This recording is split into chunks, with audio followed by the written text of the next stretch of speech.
Tu cerebro te enseña un mundo ampliamente coloreado por la vanidad. Cordelia Fine.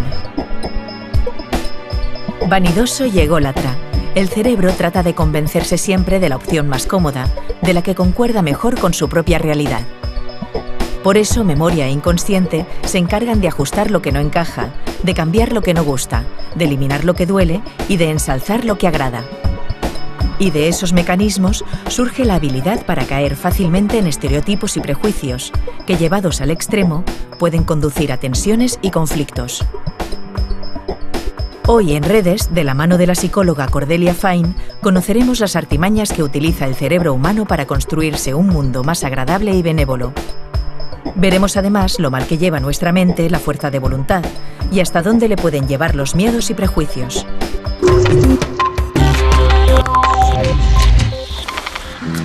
A mí me ocurre como a la experta Cordelia Fine, la protagonista de este programa de Redes. Ella se asombraba de que la gente no renuncie a sus convicciones más profundas, a las que ha heredado del pasado, porque considera que esto es lo que le facilita la vida, lo que le impide darse de cabeza contra la pared. En el programa, Cordelia Fine nos explica todas las triquiñuelas a las que sabemos recurrir justamente para salvaguardar nuestra vida. Es divertido. En tus investigaciones, Cordelia, tú nos hablas de la fragilidad del cerebro. Nos dices que tengamos cuidado, porque no es un artilugio del que podamos fiarnos. Pero por otro lado, no tenemos otra alternativa más que la de confiar en el cerebro. ¿Qué le decimos a la gente? Creo que una de las razones por la que he escrito este libro es porque la investigación sobre nuestro inconsciente es fascinante.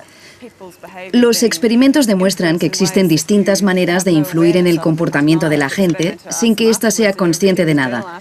Cualquiera lo negaría si el experimentador le preguntara sobre ello más tarde.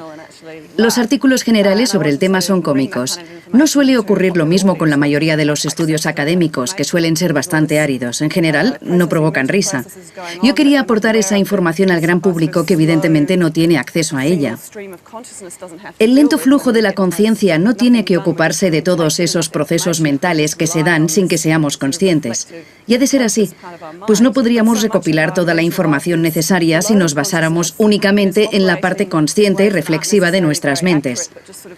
Toda esta vida mental, subyacente a la conciencia, opera de una forma no necesariamente precisa, pero lo bastante eficiente como para construir todo tipo de prejuicios de los que no nos damos cuenta. La investigación demuestra a menudo que la gente consciente de que puede haber algún sesgo es más imparcial, y es que la motivación y la capacidad de control de algunos de estos prejuicios pueden ser de gran ayuda.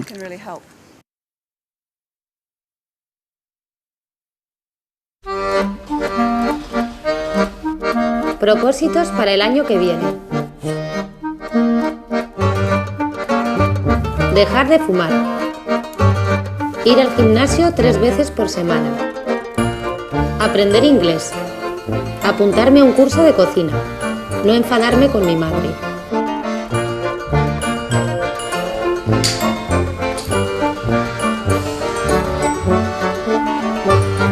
Ay, ya lo dice Cordelia Fine, que la victoria más dura es la victoria sobre uno mismo. Que no es una excusa, que resistir las tentaciones no es nada fácil. Y si no, que se lo digan a nuestro cerebro. De esa parte se encarga nuestro consciente. ¡Mamá! El problema es que ese es uno de los muchos trabajos mentales que tiene. Toma decisiones, traza planes, fija la atención en lo que estamos haciendo. Está al cargo de cualquier cosa que requiera concentrarse. Oye, mamá. Lo que pasa es que al consciente no se le dan demasiado bien las multitareas. Y cuando lo agobiamos con muchas cosas a la vez, se colapsa. Por eso, cuando hacemos listas larguísimas de propósitos cada fin de año, no las cumplimos. Le ponemos demasiadas tareas al consciente y se agobia. Lo mejor es escoger una sola y concentrarse en ella. Y no hacer resoluciones, sino proponernos intenciones. Es mejor, en lugar de decir voy a dejar de fumar para siempre, asumir pequeños retos cada día. Este cigarrillo de después de comer no me lo voy a fumar.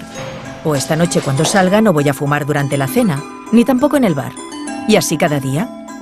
Y parece ser que este tipo de intenciones pequeñas, a corto plazo, tienen efectos mágicos en el cerebro. Mucha gente ha dejado de fumar así. Además, hay que tener en cuenta que los cambios de humor también afectan a nuestra fuerza de voluntad. Si nos proponemos hacer régimen pero estamos estresados, nuestro consciente dejará de fijarse en lo bien que nos sentarían un par de tallas menos y se lanzará a por esos dulces. Buscará sentirse bien de manera inmediata y se olvidará de los beneficios que perseguíamos a medio o largo plazo. Así que ya sabemos, pequeñas metas que podamos cumplir cada día y nada de muchos propósitos. Más vale uno y conseguirlo que muchos y fracasar en el intento.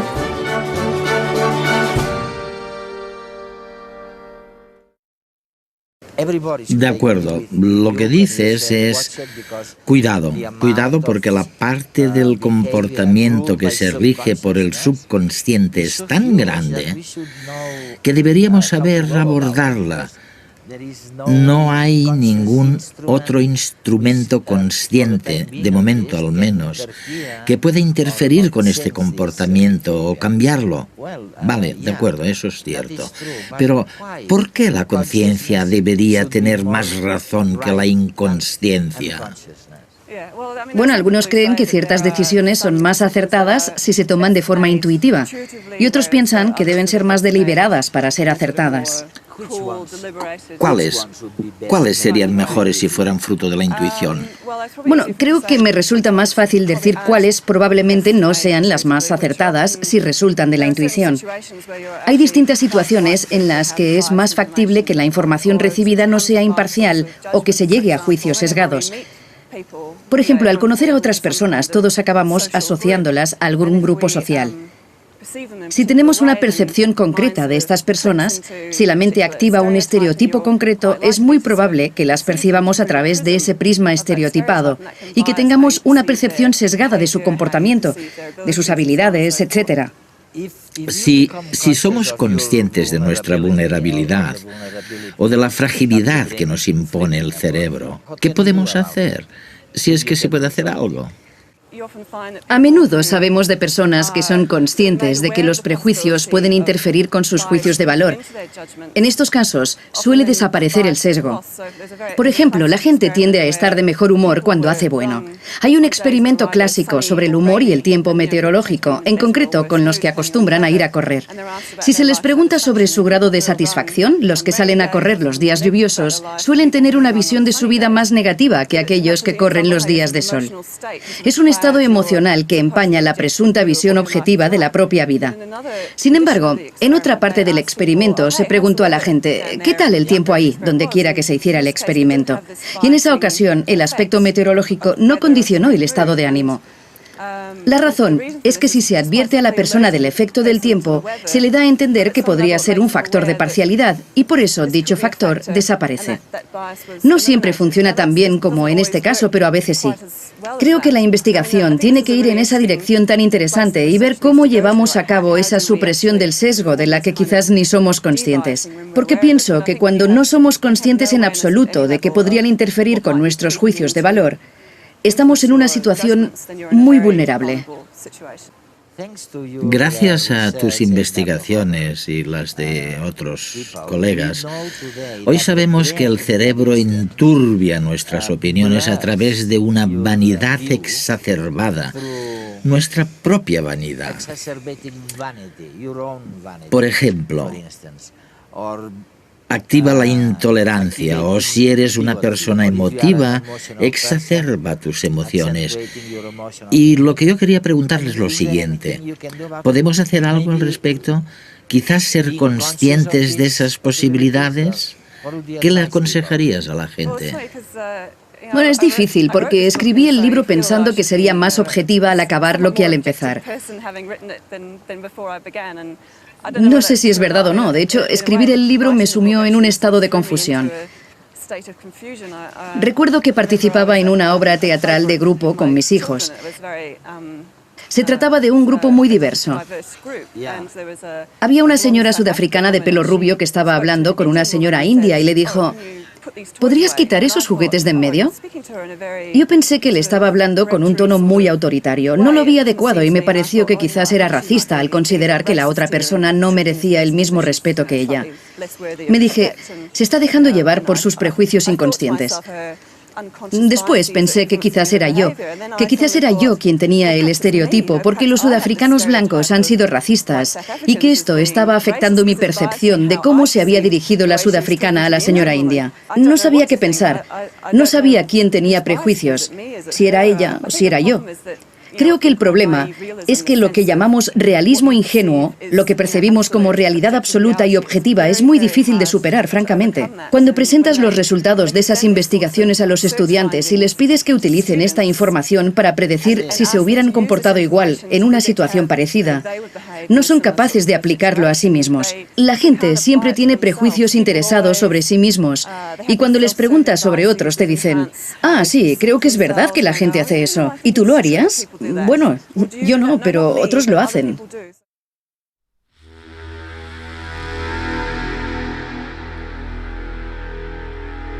A comienzos del siglo XX se modificaron las fronteras europeas y se creó un nuevo estado, Yugoslavia, en el que se aglutinaban pueblos que no tenían nada que ver entre sí. Los Balcanes eran una olla a presión que estalló en 1991. Durante una década se sucedieron atrocidades. Pero ¿cómo fueron capaces aquellos pueblos de cometer tales actos de extrema violencia y crueldad? Tradicionalmente se habían buscado respuestas a partir de las ciencias sociales. No obstante, ahora se sabe que la neurobiología tiene mucho que decir. En la Universitat Oberta de Cataluña, el grupo multidisciplinar de investigadores del Campus por la Paz estudian qué ingredientes originan los conflictos y de qué manera se pueden resolver e incluso evitar. Participaron como expertos en el conflicto de los Balcanes buscando formas de recomponer el tejido social. Una persona que no es de tu país, que no habla tu lengua, que no es de tu color, que tiene otra cultura, eso rápidamente se desarrollan prejuicios en todas partes. Tenemos un cerebro preparado para desarrollar esos prejuicios facilísimamente, biológicamente. Son sesgos cognitivos, vías rápidas que tiene el cerebro para adquirir información y es necesario. Por eso se desarrolla el conflicto enseguida que creamos grupos que nos parecen distintos al nuestro, ¿no? O por lo menos nos crea cierta reticencia o necesitamos un cerebro racional para decir, bueno, vale, eso significa que puede haber problemas o no, pero hay una propensión al conflicto, una preparación. Cuando ese tira y afloja se rompe, aparece la violencia, la agresividad, y el detonante suele ser el miedo. La cuestión es generar miedo en relación con el adversario, con el que piensa diferente, para poder justificar actos de violencia, actos de represión o incluso entrar en guerra. Si, por ejemplo, viésemos por televisión como una persona de raza negra viola a una mujer blanca y esto se pasa de manera repetida y se hacen comentarios, etc., pues llegará un momento en que la población, en cuanto vea a un negro, lo detendrá o hará lo que sea, ¿no? Es muy fácil de manipular. El miedo es una emoción básica que nos hace reaccionar rápidamente. Una estrategia evolutiva sin la que seguramente hoy no estaríamos aquí. Se genera en el sistema límbico, el llamado cerebro emocional, que comprende regiones como el hipocampo o la amígdala. Esta región del cerebro es la responsable de nuestras emociones, desde las alegrías hasta el amor o las penas. Y es tan poderosa que consigue bloquear el resto de procesos cerebrales. Por eso se usa como arma en las guerras. Por ejemplo, en Sarajevo habían francotiradores. El objetivo era producir terror. Entonces, las víctimas tenían tarifas. La tarifa más baja eran personas mayores, ancianos. La más alta, niños. Y si los dejabas inválidos, doble, porque produce más dolor en los padres y en la población y más terror que no matar a una persona mayor con muchos problemas y enfermedades, ¿no? Otro caso de los Balcanes. Lo que hacían era sacar una familia completa de sus casas, la mitad a la izquierda, la mitad a la derecha. A una de las mitades le sacaban los ojos en vivo. ¿Quién hacía eso? Pues es igual, lo hacían todos. Los enemigos, los contrarios, les sacaban los ojos en vivo, los tenían un rato así, delante de sus familiares, y después los mataban. A los otros no los mataban, los dejaban vivos. ¿Por qué? Porque frente a este acto de extrema violencia, huían. Y se lo decían al resto de la población, y entonces la población huía. Y conseguían el efecto perseguido, que era que vaciasen el territorio.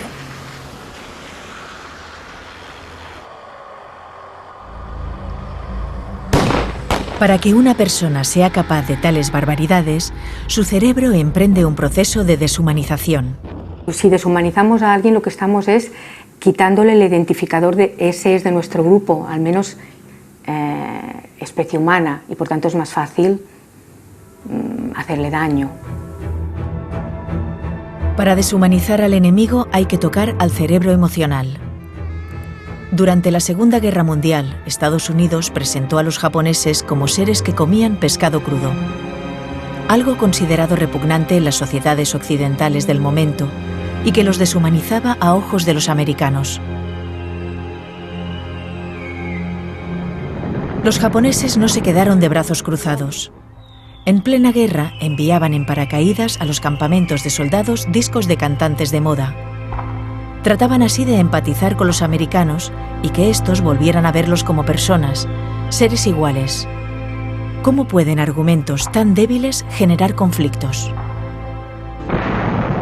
Los ingredientes de todas esas situaciones es que toquen al cerebro social.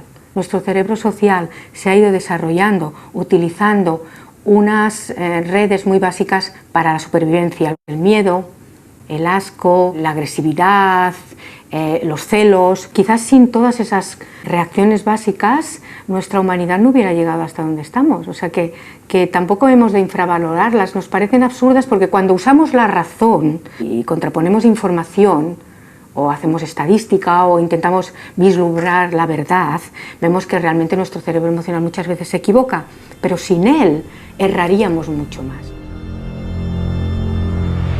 La información, la comunicación, son las herramientas esenciales de que disponemos para contrarrestar los estereotipos y los prejuicios y dejar de sentir así miedo ante lo desconocido. Si no sabes quién es el otro, lo temerás.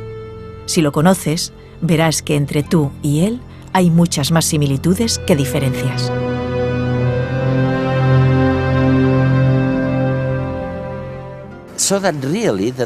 En realidad, las razones verdaderas de nuestro comportamiento siguen siendo oscuras. Tú das muchísimos ejemplos en tu libro. Dame unos cuantos. Bueno, creo que lo que es fascinante es que los psicólogos están empezando a demostrar que algunas de las principales decisiones que tomamos a lo largo de la vida, como con quién nos vamos a casar, qué tipo de trabajo vamos a desempeñar o dónde vamos a vivir, obviamente van a ser una mezcla muy compleja de factores que nos influyen. Por ejemplo, la gente tiene un favoritismo inconsciente por aquello que les recuerda a sí mismos. Es una especie de amor propio inconsciente que nos atrae hacia lo que se parece a nosotros mismos.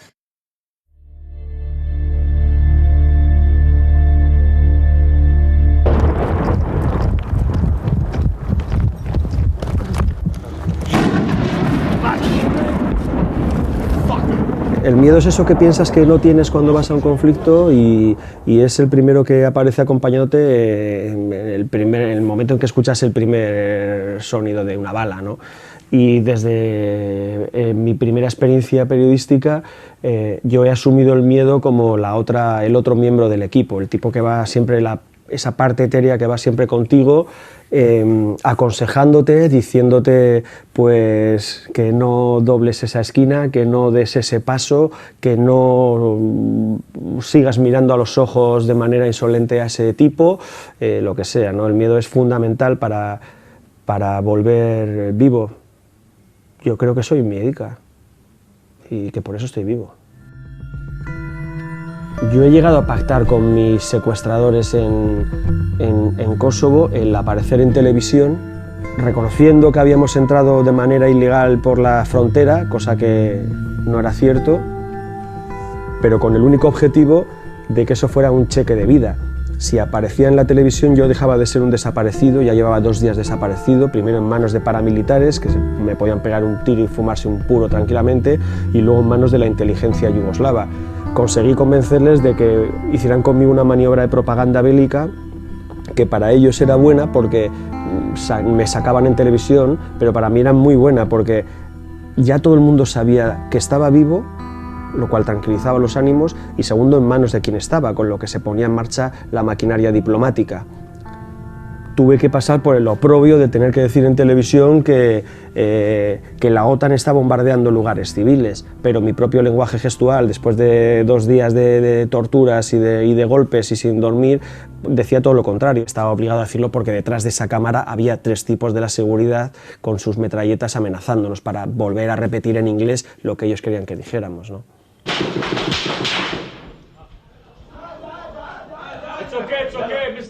Yo creo que es fundamental el control de las emociones y el saber hasta dónde se puede llegar y qué es lo que se puede hacer, ¿no?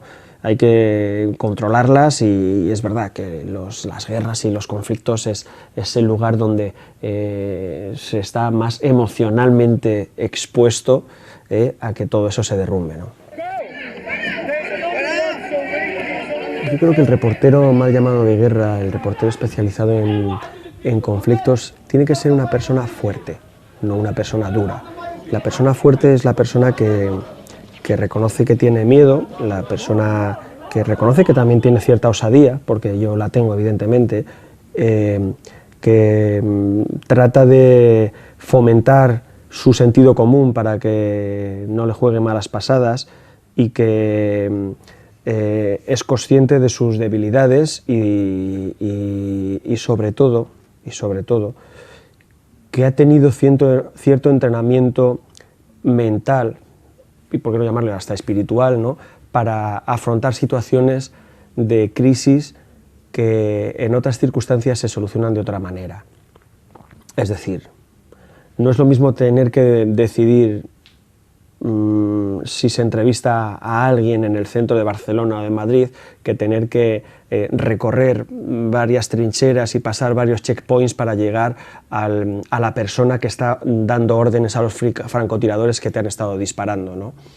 Es decir, necesitas cierta osadía para hacerlo, cierto sentido común para llegar a las cosas y a la gente, y cuando lo tienes delante necesitas mucha tranquilidad de espíritu y mucha fortaleza mental para, uno, no pegarle una patada en sus partes, que es lo que te apetece, por malo, y 2, para poner pues esta sonrisa que me pones tú a mí ahora de que yo te entiendo, yo te comprendo, dame la entrevista, reconóceme que eres malo y que estás ordenando matar, y sobre todo déjame salir de aquí con la cinta.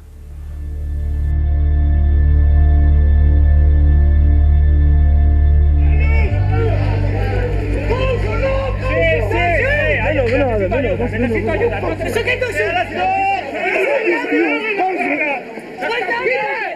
Algo saltó en mí en el momento en que falleció mi compañero, que me llevaba hacia 2 líneas. Una era, para mí se ha acabado la guerra y el conflicto y lo único que tengo que hacer, que me queda ya por hacer, es repatriar su cadáver lo más rápido posible.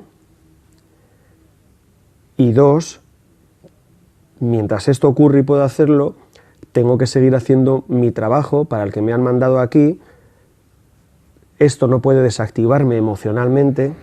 Di la información sobre el asesinato de mi compañero, pero teniendo a mi lado al corresponsal de Antena 3, que era mi competencia directa, por si yo no conseguía seguir en cámara y me derrumbaba. Y de hecho, ese compañero de la competencia directa entró en directo en mi televisión para dar lo que yo dije, una versión menos emocional o más distanciada de los acontecimientos, más periodística, digamos, ¿no? Y menos de crónica personal, ¿no? que logré transmitir allí.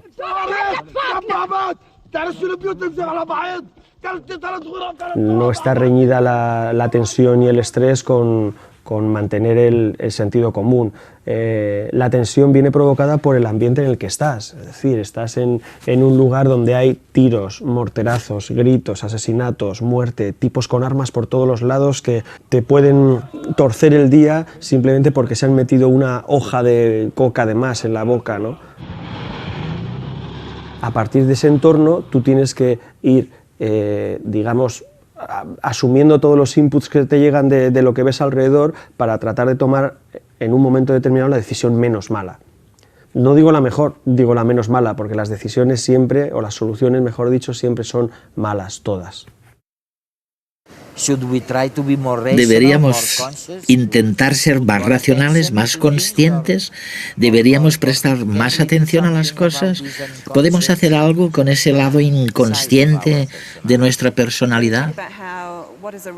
Cuando pensamos en lo que nos rodea y nos influye, lo que pasa por nuestra cabeza y cómo nos comportamos, hay que pensar si toda la responsabilidad de controlarlo está aquí dentro, o si también tenemos que tener en cuenta lo que nos rodea.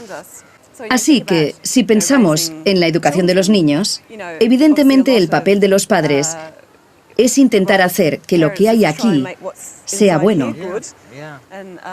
Pero también tenemos que pensar en el entorno en el que vive la gente y en cómo podemos ayudarles a que lo que hay dentro sea mejor teniendo en cuenta lo que hay fuera.